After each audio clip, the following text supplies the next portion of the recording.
Hello guys, welcome back to our YouTube channel Allrounder Education. आज की video में हम स्टार्ट कर रहे हैं functional analysis unit second MSc mathematics. तो चलिए फर्स्ट थ्योरम स्टार्ट करते हैं। जो इसकी बेसिक डेफिनेशंस हैं वो आप अपने नोट्स से कर लेना, बाकी जो ज़्यादा इंपॉर्टेंट होंगी उनको मैं साथ साथ बताती चलूँगी, ठीक है। बाकी जो फर्स्ट यूनिट की जो प्लेलिस्ट बनाई है मैंने फंक्शनल एनालिसिस की, उधर से जो फर्स्ट वीडियो है उसमें सारी बेसिक डेफिनेशंस हैं। मोस्टली वही जो आगे वाली यूनिट्स हैं उनमें भी वही लगती चलेंगी, तो फर्स्ट वीडियो को आप ज़रूर देख लेना। प्लेलिस्ट का लिंक मैंने डिस्क्रिप्शन में डाल दिया है, उधर से आप प्लेलिस्ट को विजिट कर सकते हैं और अपने फ्रेंड्स के साथ शेयर कर सकते हैं। तो चलिए देखते हैं। Prove that every finite dimensional subspace Y of a non-linear space X is closed। हमें क्या प्रूव करना है कि हर एक फाइनाइट डायमेंशनल सब स्पेस होगा Y किसी भी नॉन लीनियर स्पेस X का, यानी कि Y जो है वो फाइनाइट डायमेंशनल सब स्पेस है किसका, X का। X के हमारे पास नॉन लीनियर स्पेस है, ये क्लोज्ड होगा। ये चीज़ हमें इसमें प्रूव करनी है। तो सबसे पहले हम क्या करेंगे, first we shall prove a lemma. इस थ्योरम को प्रूव करने से पहले हमें एक लेमा प्रूव करना पड़ेगा, जिसकी हेल्प से हम आगे इस थ्योरम को प्रूव करेंगे। तो firstly we have to prove a lemma. Lemma की डेफिनेशन क्या है इधर, let x1 x2 up to so on xn be a linear independent set of factors. ये जो एन टपल्स का वेक्टर जो डिफाइन किया गया है, ये कोई भी लीनियर इंडिपेंडेंट सेट है वेक्टर्स का नॉन लीनियर स्पेस x के अंदर। Then there is a number, कोई भी नंबर एक c एग्जिस्ट करेगा जिसकी वैल्यू ग्रेटर देन 0 होगी हमारे पास, such that for choice of scalars, हमारे पास जो स्केलर्स हैं वो होंगे alpha 1 alpha 2 up to so on alpha n। We have हमारे पास आ जाएगा जो नॉर्म है alpha 1 x1 plus alpha 2 x2 plus up to so on alpha n xn, इसकी value greater than equal to हो जाएगी c into modulus of alpha, यानी कि कांस्टेंट बाहर आ जाएगा हमारे पास, और जो मॉडुलस है वो स्केलर्स है इनका मॉडुलस हो जाएगा, modulus of alpha 1 plus modulus of alpha 2 up to so on modulus of alpha n। इसको हम बोल देंगे इक्वेशन नंबर फर्स्ट, ठीक है। अब प्रूफ देखते हैं लेमा का। लेट कर लिया हमने, जो s है वो हमारे पास उसकी वैल्यू है mode of alpha 1 plus mod of, यानी कि जो ये चीज़ थी इसको हमने s से डिनोट कर लिया। अगर हमने मान लिया s की वैल्यू 0 के इक्वल होती है, अगर s की वैल्यू 0 के इक्वल होगी तो जितनी भी ये टर्म है इनकी वैल्यू 0 के इक्वल आ जाएगी। तो इनके लिए मैंने एक ith टर्म निकाल ली इनमें से, कि जो i है अगर 1 पुट करेंगे तो 1 आएगा, 2 पुट करेंगे तो 2, 3 पुट करेंगे तो 3, n पुट करेंगे तो n। तो मैंने बोल दिया कि मोड ऑफ अल्फा i जो है इसकी वैल्यू 0 के इक्वल हो जाएगी फॉर ऑल जब i की वैल्यू 1 से लेके n तक जाएगी। ये क्या इम्प्लाई करेगा कि जो अल्फा आई है वो 0 के इक्वल हो जाएगा जब आई की वैल्यू 1 से लेके n तक होगी। Then equation first holds for every c greater than 0। इसका मतलब हमारे पास जो इक्वेशन नंबर फर्स्ट है यानी कि ये वाली, ये होल्ड करेगी जब हमारे पास c की वैल्यू ग्रेटर देन 0 है। सेकेंड केस मैंने मान लिया जब s की वैल्यू 0 के इक्वल नहीं है। अगर s की वैल्यू 0 के इक्वल नहीं है तो then clearly s is greater than 0, इसका मतलब s की वैल्यू ग्रेटर देन 0 है।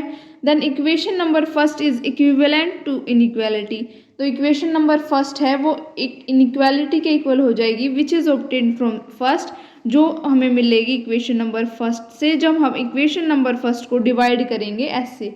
तो हमने जो ये वाली इक्वेशन नंबर फर्स्ट थी इसको हमने s से डिवाइड करा दिया, s से डिवाइड कराने के बाद हमारे पास ये आ गया। तो जो ये वाली टर्म है इसको तो मैंने नाम दे दिया बीटा j, इधर बीटा j, और जो ये वाली इसको s से डिवाइड कराने के बाद ये आ गई हमारे पास अल्फा j अपॉन s। इसकी जो jth कोऑर्डिनेट है वो इन सभी को 1 2 3 पुट करेंगे तो हमारे पास आ जाएगा। तो यहाँ से हमारे पास आ गया bj is equal to alpha j upon s, जहाँ पे j की वैल्यू 1 से लेके n तक लाई करेगी। यहाँ से हमारे पास आ गया norm of beta 1 xn plus beta 2 x2 plus up to so on beta n xn का norm greater than equal to हो जाएगा c, greater than equal to हो जाएगा c। इसको हमने मान लिया इक्वेशन नंबर सेकंड, क्योंकि देखो यहाँ पे हमने बीटा जे को इसके इक्वल पुट किया था, इसको डिवाइड करेंगे तो जो ये वाली टर्म है ये हमारे पास जो बीटा जे की फॉर्म में आ जाएगी। तो यहाँ से हमारे पास सिर्फ क्या बचेगा कि ये ग्रेटर देन इक्वल टू आ जाएगा सी की, इसको हम इक्वेशन नंबर 2 बोल देंगे। यहाँ से जो summation norm of modulus of beta J है इसकी वैल्यू निकालेंगे तो हमारे पास आएगी mod of beta 1 plus mod of beta 2 plus up to so on mod of beta n। Beta की वैल्यू पुट करते हैं, बीटा जे की वैल्यू हमारे पास कितनी है अल्फा जे अपॉन एस। यहाँ पे अगर जे की जगह 1 2 3 up to so on put करते हैं तो यहाँ से हमारे पास आ जाएगी which is equal to modulus of alpha 1 upon S, alpha 2 upon S up to so on alpha n upon S, इस जब हमारे पास s की वैल्यू ग्रेटर देन 0 होगी। यहाँ से हमने s को कॉमन ले लिया, s को एज एलसीएम लेंगे तो हमारे पास नीचे ऐसा आ जाएगा, ऊपर mod of alpha 1 plus mod of alpha 2 up to so on mod of alpha n। तो इस चीज़ की वैल्यू हमारे पास किसके इक्वल आ जाएगी, s के इक्वल। तो s अपॉन s दोनों कैंसिल हो जाएंगे, इसकी वैल्यू 1 के इक्वल आ गई।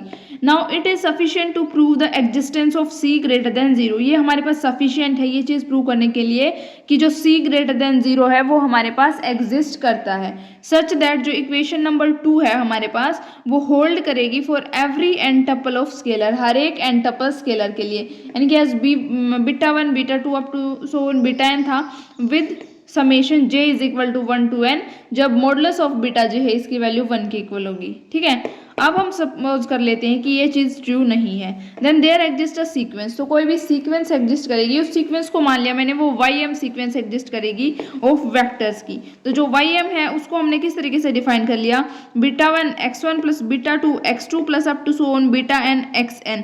अब मैंने इसको mth के लिए शो करने के लिए ऊपर m लगाया, क्योंकि ये जो स्केलर्स हैं ये ym सीक्वेंस के हैं, इससे ये आइडेंटिफाई हमारे पास क्लियर हो जाएगा, इसलिए मैंने इनके ऊपर m हाईलाइट किया है। तो यहाँ से हमारे पास summation j is equal to 1 to n beta j का मॉडुलस जो है इसकी वैल्यू आ जाएगी 1 के इक्वल, सच दैट हमारे पास जो नॉर्म होगा ym का वो टेंड करेगा 0 को, एज हमारे पास m टेंड करता है इन्फिनिटी को। मतलब अगर m टेंड करता है इन्फिनिटी को तो इसका नॉर्म टेंड करेगा 0 को। Since summation j is equal to 1 to n bjm, इसकी वैल्यू है हमारे पास 1, ये चीज़ हमें पता है इधर से इसकी वैल्यू 1 के इक्वल है। तो ये क्या इंप्लाई करता है कि जो BJM है इसका modulus less than equal to 1 है फॉर ऑल जब j की वैल्यू हमारे पास 1 से लेके n के बीच में लाई करती है। फॉर ईच फिक्स्ड j, हर एक फिक्स j के लिए, j हमारे पास इसका मतलब फिक्स है। यहाँ से हमारे पास आ गया कि जो सीक्वेंस BJM है वो किस फॉर्म में है, BJ1 यानी कि first coordinate, second coordinate up to so on चलता रहेगा। ये क्या अप्लाई करता है कि हमारे पास जो सीक्वेंस BJM है वो बाउंडेड है बाय बोल्जानोव-रिस्ट्रास थ्योरम। तो बोल्जानोव-रिस्ट्रास थ्योरम क्या स्टेट करती है हमारे पास, every bounded sequence has a convergent subsequence, हर एक बाउंडेड सीक्वेंस के पास एक कन्वर्जेंट सब सीक्वेंस एग्जिस्ट करेगी, ये हमारे पास बोल्जानोव-रिस्ट्रास थ्योरम स्टेट करती है। तो जो B1M है वो कोई भी कन्वर्जेंट सब सीक्वेंस हो गया, मतलब सॉरी जो बीटा 1m है इसके पास भी एक कन्वर्जेंट सब सीक्वेंस एग्जिस्ट करेगी। लेट कर लिया मैंने, जो बीटा 1 है ये डिनोट करता है लिमिट ऑफ दैट सब सीक्वेंस, ये सब सीक्वेंस की उस लिमिट को डिनोट करेगा। तो लेट कर लिया मैंने y1m ये डिनोट करता है कोरस्पॉन्डिंग सब सीक्वेंस ऑफ सीक्वेंस ym, यानी कि ym की जो कोरस्पॉन्डिंग सब सीक्वेंस है वो हमने मान लिया कि वो इससे डिनोट करी जाती है। Continuing like this up to n step, इसी तरीके से हम इसको n स्टेप तक कंटिन्यू करेंगे तो हमारे पास एक सब सीक्वेंस आ जाएगी ynm, इसकी वैल्यू किसके इक्वल आ जाएगी, yn1 yn2 yn3 up to so on, यानी कि m की जगह 1 2 3 first coordinate, second coordinate, third fourth ऐसे चलता रहेगा। जो n है वो yn हमारे पास फिक्स है, हमें पता है। Whose terms are of the form, जिसकी जो टर्म्स है वो किस फॉर्म में है हमारे पास, ynm which is equal to एक गामा 1 मान लिया मैंने, गामा 1 गामा 2 गामा n, ऊपर m लगा रहेगा क्योंकि जो mth है कोऑर्डिनेट इसको इससे हम इसको डिनोट कर रहे हैं, तो इसके साथ मल्टीप्लाई में आ जाएगा x1 x2 x3 up to so on xn। यहाँ से हमारे पास आ गया जो ynm है उसकी वैल्यू किसके इक्वल आ गई, मैंने jth कोऑर्डिनेट कॉमन निकाल लिया इधर से, तो summation j is equal to 1 to n गामा j m xj। जब हम j की वैल्यू 1 से लेके n तक पुट करते हैं तो हमारे पास एक कंप्लीट सीरीज हमें ऑब्टेन्ड हो जाएगी। तो where summation j is equal to 1 to n mod of gamma j m है, इसकी वैल्यू 1 के इक्वल है। एंड जो गामा जे m है वो टेंड करता है बीजे को, एज हमारे पास m टेंड करता है इन्फिनिटी को। तो हमारे यहाँ से हमारे पास क्या आ गया, तो जो लिमिट लगाएंगे अगर हम इसके ऊपर m टेंड करेगा इन्फिनिटी को, तो ynm जो है इसकी वैल्यू किसके इक्वल आ जाएगी, summation j is equal to 1 to n bj xj which is equal to y। इसको इजी करने के लिए हम y के इक्वल पुट कर बोल देते हैं। तो summation j is equal to 1 to n bj जो है इसकी वैल्यू 1 के इक्वल है, at least one of the BJ is non zero. तो ये क्या इम्प्लाई करता है इधर से कि एक ऐसा बीजे एग्जिस्ट करेगा जो नॉन जीरो होगा। So we can say that y is not equal to zero. हम कह सकते हैं कि जो y है उसकी वैल्यू जीरो के इक्वल नहीं है, because if y is equal to zero, अगर y की वैल्यू हमारे पास जीरो है then y is equal to beta 1 x1 beta 2 x2 plus up to so on beta n xn, ये होगा। Since at least one of BJ, अगर इस तरीके से हमने मतलब हमारे पास है कि एटलीस्ट एक बीजे तो ऐसा है वो जो नॉन ज़ीरो नहीं होगा, क्योंकि इधर से हमारे पास ये चीज़ आई है। तो so x1 x2 up to so on xn जो है ये लीनियरली डिपेंडेंट है। अगर ये लीनियरली डिपेंडेंट है but they are given linearly independent, ये हमारे पास लीनियरली डिपेंडेंट आ गया बट ये हमारे पास गिवन है लीनियरली इंडिपेंडेंट। तो ऑल्सो वाई एन एम जो है वो टेंड करेगा वाई को, norm of y n m है वो टेंड करेगा नॉर्म ऑफ वाई को। तो बाय डेफिनेशन ऑफ नॉर्म जो नॉर्म ऑफ वाई एम है वो टेंड करेगा जीरो को, और जो सीक्वेंस वाई एन एम है वो सब सीक्वेंस हो जाएगी वाई एम की।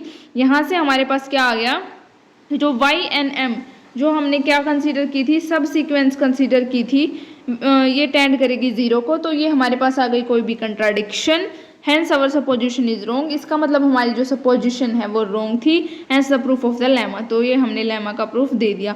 अब हम आते हैं मेन अपनी थ्योरम के प्रूफ पे। तो प्रूफ ऑफ द थ्योरम देख लेते हैं। तो वाई एम कोई भी कोशी सीक्वेंस कंसीडर कर ली मैंने वाई के अंदर, हमें प्रूफ क्या करना है कि जो वाई एम है वो कन्वर्ज करती है वाई के अंदर। तो डायमेंशन ऑफ वाई मैंने मान लिया n है, और जो n है वो हमारे पास फाइनाइट है। And E1 E2 E3 up to so on En ये मैंने मान लिए बेसिस हैं सब स्पेस y के। Then each Y M has a unique representation, then हर एक वाई एम के पास एक यूनिक रिप्रेजेंटेशन होगी। That is Y M is equal to alpha 1 E1 plus alpha 2 E2 up to so on alpha n En। इसके ऊपर m लगा देंगे क्योंकि हम वाई एम इधर कंसिडर करके चल रहे हैं, ताकि हमें ये पता चल जाए कि ये mth में हम लेके चल रहे हैं स्केलर्स को। यहाँ पे हमारे पास जो अल्फा जे एम है ये सभी हमारे पास क्या है, स्केलर्स हैं। Since sequence y M is a Cauchy sequence, जो ये सीक्वेंस है हमारे पास ये कोई भी कोशी सीक्वेंस है, तो कोशी सीक्वेंस है तो कोशी सीक्वेंस की डेफिनेशन लगा देते हैं इधर। So for each epsilon greater than zero there exist a positive integer n such that norm of y m minus y r is less than epsilon for all, जहाँ पे जो m और r है इसकी वैल्यू ग्रेटर देन n होगी। तो lemma से हमारे पास क्या आ गया, epsilon greater than norm of y m minus y r, इधर से लिखा है मैंने ये, तो यहाँ से हमारे पास आ गया, इसका नॉर्म अप्लाई कर दिया।